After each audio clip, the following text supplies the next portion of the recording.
व सबस्क्राईब करा आणि बेल आयकॉनला क्लिक करा। गुरुपौर्णिमेनिमित्त गुरु व आई वडिलांचा पाद्यपूजनाचा कार्यक्रम मोठ्या उत्साहात संपन्न।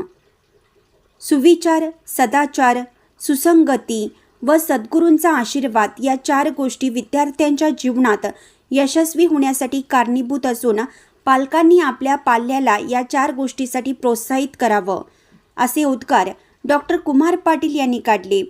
ते येथील पूर्व प्राथमिक व प्राथमिक शाळेत गुरुपौर्णिमेनिमित्त गुरुवंदना व पाद्यपूजा कार्यक्रमात बोलत होते।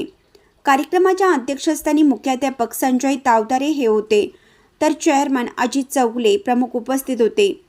गुरुपौर्णिमेनिमित्त गुरु व आई वडिलांचा पाद्यपूजनाचा कार्यक्रम उत्साहात पार पडला।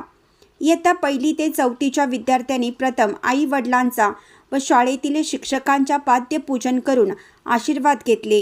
यावेळी डॉक्टर पाटील यांनी जीवनात गुरुचे महत्त्व, सुसंस्कार व आरोग्य व सुसंस्कृती संवर्धन याविषयी मार्गदर्शन केलं। यावेळी SD शिंदे, उदयसिंह मिसाळ यांनी मनोगत व्यक्त केलं। प्रथम स्वागत प्रास्ताविक मुख्याध्यापक अभिजित मालगाव यांनी केले, तर सूत्रसंचालन PP वठारे यांनी केलं। आभार मंदा देशपांडे यांनी मानले। यावेळी सुरेश चव्हाण, पल्लवी गळगे, संजीवनी हिरवाडे, शिक्षकेतर कर्मचारी, माता पिता पालक मोठ्या संख्येने उपस्थित होते। इंडियाचा आवाज न्यूजसाठी दत्तवाडहून जहांगीर रणमल्ली।